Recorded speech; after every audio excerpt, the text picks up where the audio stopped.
श्रीमते रामानुजाय नमः।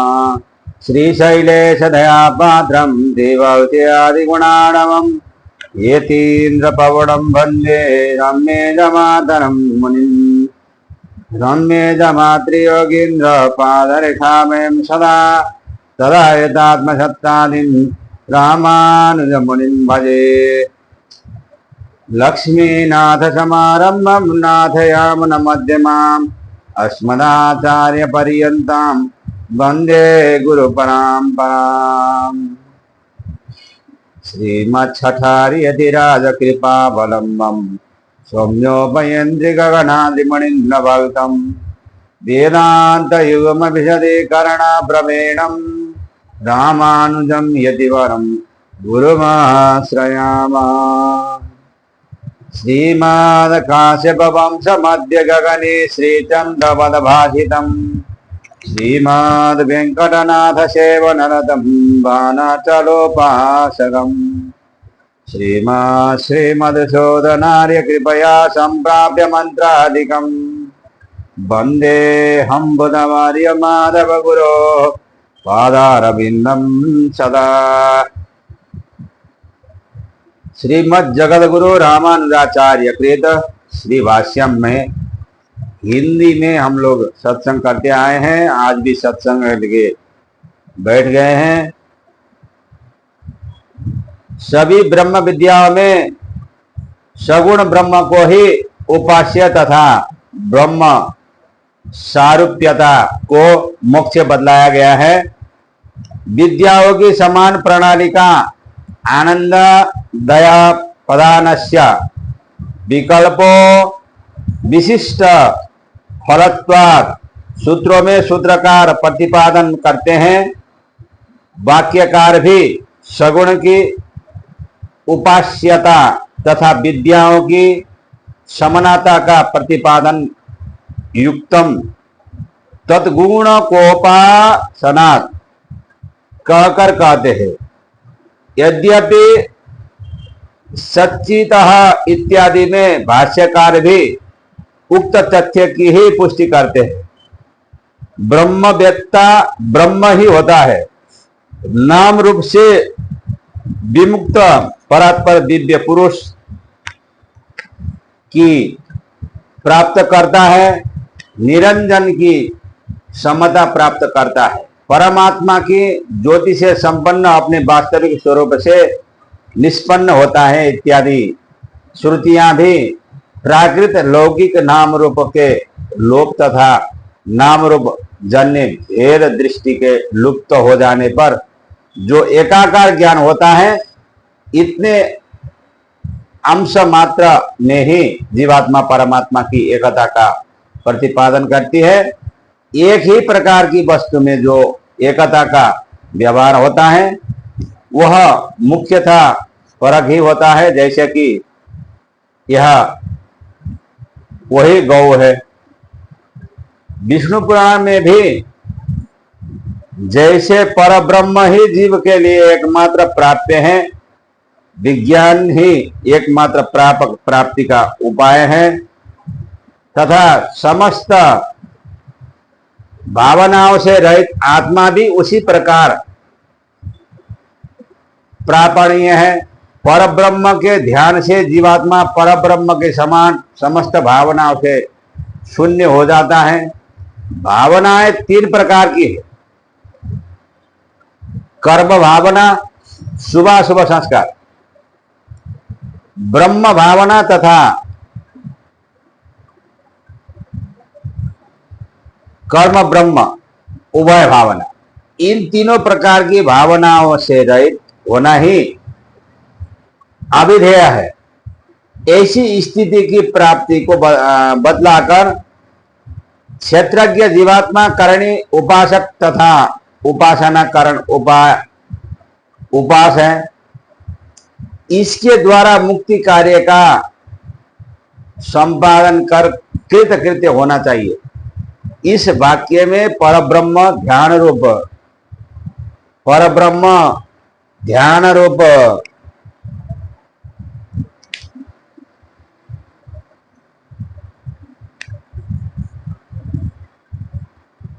करण से पूर्वोक्त भावनात्रय रहित आत्मा स्वरूप प्राप्ति की कृतार्थता बताई गई।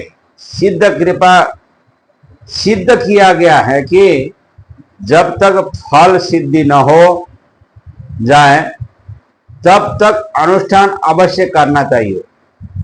इसके बाद तद्भाव को प्राप्त यह उपासक परमात्मा के साथ अभिन्न हो जाता है। उस स्थिति में अज्ञान कृत भेद भी रहता है।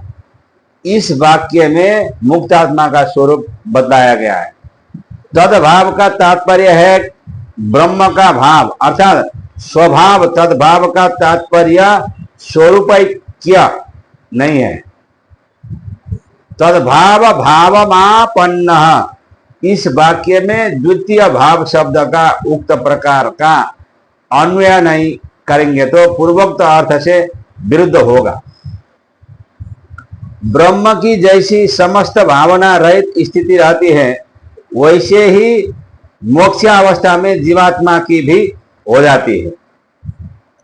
यही तद्भाव भावापत्ति का तात्पर्य है। जीवात्मा उस स्थिति को प्राप्त कर ही परमात्मा के साथ अभिन्न हो पाता है अर्थात भेदभाव रहित हो जाता है। मुक्त पुरुष एकमात्र ज्ञानमय आकार प्राप्त कर ही परमात्मा के आकार का होता है। फिर भी देव मनुष्यादि रूप से उसका भेद रहता है। उसकी वह भेदावस्था कर्ममय अज्ञानजन्य होती है, स्वरूपतः नहीं होती। जिस समय परब्रह्म के ध्यान से भेद कारक अज्ञान रूपी कर्म विनष्ट हो जाता है उस समय कारण के अभाव से कार्य रूप देव आदि भेद भी लुप्त हो जाते हैं। वही अभेद रूपता की स्थिति होती है। जैसा कि कहते हैं आत्मा स्वरूपतः एक है, केवल बाह्य देहादिकृत कर्ममय आवरण से आवृत होने से उसका भेद होता है। देवादि भेदों के नष्ट हो जाने पर अभ्यंतर आवरण भी नष्ट हो जाता है।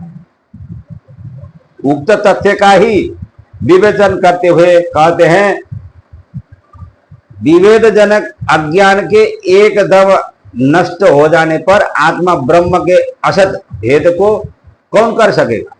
विभेद का तात्पर्य है देव पशु मनुष्य स्थावर आदि विविध भेद, जैसा कि शौनक ने भी कहा है। स्थावर आदि 4 प्रकार के भेद मिथ्या ज्ञान से होते हैं अर्थात ज्ञान रूप आत्मा में देवादि रूप विविध भेदों के कारण रूपी कर्म नामक अज्ञान के पर ब्रह्म की ध्यान उसी उपासना से एकदम नष्ट होने पर कारण के अभाव में परमात्मा और जीवात्मा के देवादि रूप भेद को करने वाला कौन शेष रह जाता है। यहीं पर कहा भी गया है कर्म नामक अविद्या भेद रूपा है।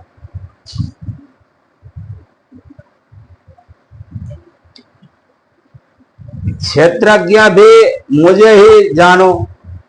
इस भगवत वाक्य में अंतर्यामी रूप से परमात्मा के सर्वात्म भाव ऐक्य को बतलाया गया है। यदि ऐसा नहीं मानेंगे तो सभी भूतों को क्षेर कुटस्थ आत्मा को अक्षर तथा इनसे भिन्न श्रेष्ठ उत्तम पुरुषोत्तम है इत्यादि वाक्य से विरुद्ध होगा।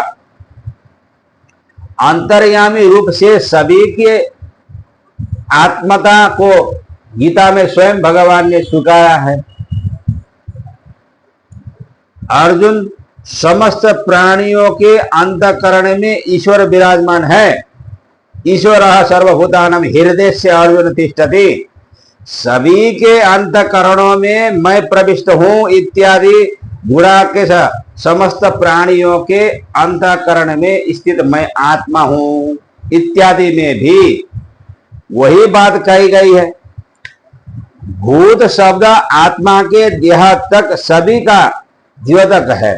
जैसे परमात्मा सभी के अंतर्यामी आत्मा है उसी प्रकार सारा ही भूत वर्ग उनका शरीर स्थानीय है।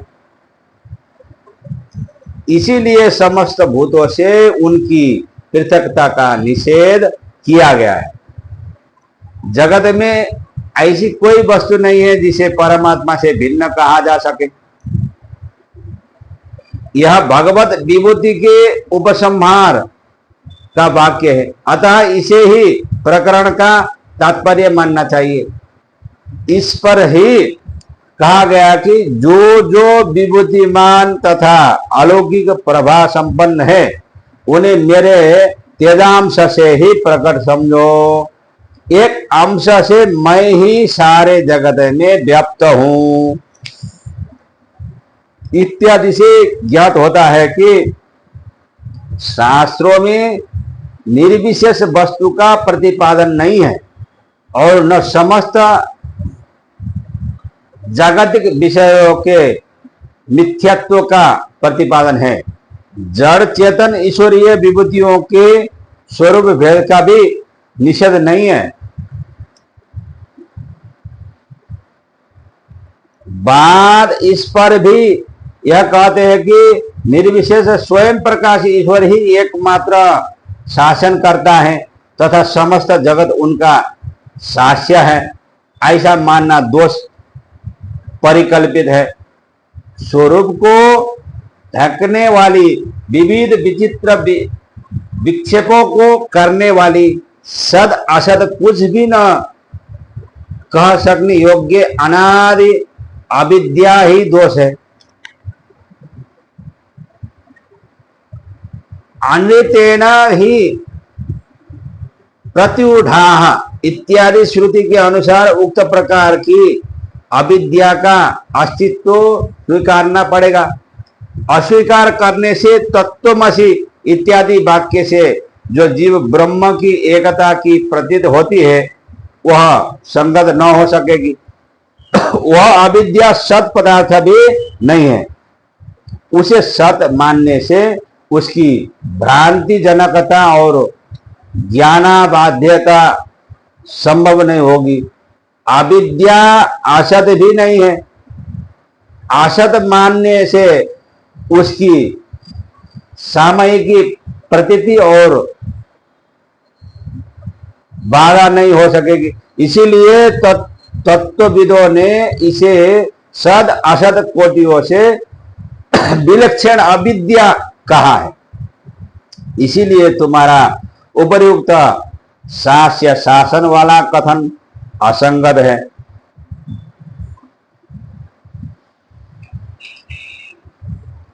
प्रतिपाद वह अविद्या किसके आश्रय से भ्रमोत्पादन करती है? जीव के आश्रय से तो कर नहीं सकती, क्योंकि जीव भाव स्वयं ही अविद्या परिकल्पित है।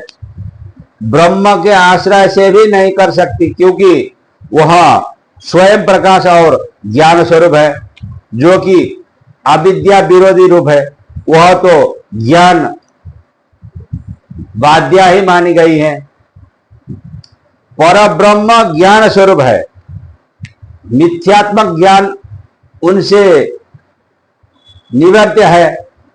अज्ञान यदि ज्ञानमय ब्रह्म को ही आवृत कर लेगा तो उसका निवारण करने में कौन समर्थ है? यदि ज्ञान ही ब्रह्म है और वही अज्ञान का निवर्तक है, सो ऐसा ज्ञान भी अज्ञान का निवारक नहीं हो सकता, क्योंकि वह भी ब्रह्म की तरह उसके प्रकाश से प्रकाशित है। यदि कहो कि ब्रह्म ज्ञान स्वरूप है, ऐसा विशेष ज्ञान होने मात्र से अज्ञान नष्ट हो जाएगा। सो ऐसा मानने से ब्रह्म प्रमेय हो जाएगा तथा तुम्हारे ही कथन से तुम्हारी अभिमत ब्रह्म की अनुभूतिता बाधित हो जाएगी। यदि कहो कि ब्रह्म ज्ञान स्वरूप है, ऐसा ज्ञान ही उस अविद्या का बाधक है। ब्रह्म का स्वरूपगत ज्ञान अविद्या निवर्तक नहीं है। सो ऐसा कहना भी उपयुक्त न होगा, क्योंकि दोनों ही प्रकार के ज्ञान ब्रह्म के स्वरूप से प्रकाशित होने के कारण प्रकाश स्वरूप है। इसीलिए उनमें एक अविद्या का विरोधी हो और दूसरा अविरोधी, यह कैसे संभव है? कथन यह है कि ज्ञान स्वरूप ब्रह्म, ऐसे ज्ञान से ब्रह्म स्वभाव की जो प्रतीति होती है वह ब्रह्म के स्वयं प्रकाश होने से स्वतः ही प्रकाशित होता है। उसका महात्म्य ज्ञान ही अविद्या का निवारक हो, यह कोई आवश्यक बात नहीं है। बात दोनों ही एक है। स्वरूप ज्ञान और महात्म्य ज्ञान दोनों ही समान वस्तु है और तुम्हारे मतानुसार ब्रह्म स्वयं ही अनुभव स्वरूप है। उसके लिए किसी दूसरे अनुभव की अपेक्षा नहीं है। इसीलिए तद विषय कोई ज्ञान नाम की वस्तु भी नहीं है। ज्ञान को यदि स्वभावतः अज्ञान का विरोधी कहा जाए तो वह स्वयं ही विरोधी हो जाएगा। फिर भी उस अविद्या की ब्रह्माश्रयता संभव नहीं है। सुक्ति आदि अपनी वास्तविकता की प्रतीति कराने में स्वयं असमर्थ है। अज्ञान स्वरूप सुक्ति आदि को उस अज्ञान की निवृत्ति के लिए किसी अन्य ज्ञान की अपेक्षा होती है। ब्रह्म तो स्वानुभव सिद्ध है। उसे अपने वास्तविक रूप का, उसे वास्तविक स्वरूप का स्वयं ज्ञान है। इसीलिए वह स्वयं ही अज्ञान का विरोधी है। तभी उसे किसी अन्य निवर्तक ज्ञान की अपेक्षा नहीं है। इस पर यदि यह कहो कि ब्रह्म के अतिरिक्त पदार्थ के मिथ्यात्व का ज्ञान ही अज्ञान का विरोधी है, बात भी ठीक नहीं है। जिसे तुम अन्य पदार्थ के मिथ्यात्व का ज्ञान बतला रहे हो, क्या वह ब्रह्म से यथार्थ ज्ञान का विरोधी है अथवा जगत सत्यता रूप अज्ञान का विरोधी है? इस विषय पर विवेचन करना होगा। ब्रह्म के यथार्थ ज्ञान का विरोधी तो हो नहीं सकता, क्योंकि अज्ञान का ब्रह्म विषय होना संभव नहीं है। ज्ञान और अज्ञान एक विषय होते भी नहीं। प्रपंचमय जगत की मिथ्यात्व की प्रतीति उसकी सत्य स्वरूपा प्रतीति से स्वयं ही विरुद्ध है। इससे प्रपंचमय की सत्यता रूप प्रतीति का बाध हो जाता है। जगत की सत्यता की प्रतीति का बाद ब्रह्म के स्वरूप का बाद है। अद्वैत ब्रह्म में द्वैत भाव भावना ही तो ब्रह्म के स्वरूप से संबंधी अज्ञान है। इस प्रकार जगत की सत्यता की प्रतीति के बाद का तात्पर्य है ब्रह्म जगत के अद्वैत स्वरूप का बाद। ऐसे बाद को स्वीकारने का तात्पर्य है कि ब्रह्म में अज्ञान की स्वीकृति। अद्वैत ब्रह्म में जो द्वैत भाव है वह ब्रह्म में भिन्न किसी वस्तु के मिथ्यात्व मानने से ही निवृत्त हो सकता है। ब्रह्म संबंधी वस्तु के मिथ्यात्व की स्वीकृति तो द्वैत भाव की ही स्वीकृति है। ब्रह्म का स्वरूप ही केवल स्वानुभव सिद्ध है। ऐसा नहीं कहा सकता ब्रह्म से अभिन्न जगत का स्वरूप भी स्वानुभव सिद्ध है। ऐसा मानने से ब्रह्म के अद्वैत ज्ञान के विरोधी द्वैत रूपी अज्ञान और उस अज्ञान के बाद का प्रश्न ही नहीं रह जाता। यदि कहे कि द्वैत भाव ब्रह्म का धर्म है, सो कहना तो आपके इस कथन अनुभव स्वरूप ब्रह्म अनुभाव्य नहीं हो सकता कि सर्वथा विपरीत होगा। इसीलिए अज्ञान का विरोधी ब्रह्म कभी अज्ञान का आश्रय नहीं हो सकता। प्रकाशिक स्वरूप ब्रह्म को अविद्या से तिरोहित कहना ब्रह्म का स्वरूप नासिक मानना है। प्रकाशोत्पत्ति का प्रतिबंध ही प्रकाश का तिरोधान है अथवा उसके अस्तित्व का विनाश है। प्रकाश की अनुत्पाद्यता तो हो नहीं सकती। इसीलिए प्रकाश के तिरोधान का तात्पर्य प्रकाश नाश ही कहना होगा। निर्विषय और निराश्रय स्वप्रकाश अनुभूति अपने आश्रय दोष से अनंत आश्रय अनंत विषय का स्वयं अनुभव करती है। इस कथन में जो आश्रय दोष की बात है वह आश्रय दोष पारमार्थिक है या अपारमार्थिक, यह विवेचनीय विषय है।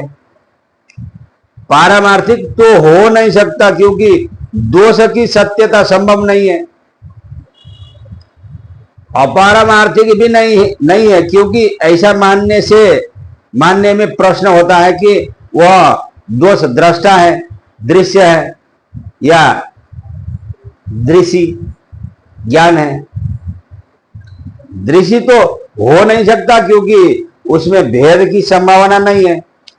यदि भ्रांति के आश्रय भूत दृश्य ज्ञान के भेद स्वीकार लिया जाए तो वह बौद्ध मत की बात हो जाएगी, जिससे उसकी अयथार्थता नहीं मानी जा सकती। दृष्टा दृश्य और दृश्य जब काल्पनिक है तो उसका मूलभूत कोई दोष अवश्य होना चाहिए तथा उस मूल दोष का भी कोई मूल दोष होना चाहिए। ऐसी अनावस्था होती है। इस अनावस्था के निवारण के लिए यदि ब्रह्म रूप सत्य अनुभूति को ही दोष माना जाए तो वह ब्रह्म ही दोष हुआ। फिर प्रपंचमय सारे जगत के लिए जो कि ब्रह्म मूलक ही है, किस अन्य अविद्या नाम दोष की कल्पना की आवश्यकता ही क्या है? ब्रह्म की दोषता सिद्ध हो जाने से उसकी स्वाभाविक नित्यता के कारण दोष से कभी मोक्ष तो हो नहीं सकेगा। इसीलिए जब तक ब्रह्म से भिन्न किसी दोष नामक वस्तु को नहीं माना जाया तब तक जगत को मिथ्या या भ्रांत नहीं कहा जा सकता।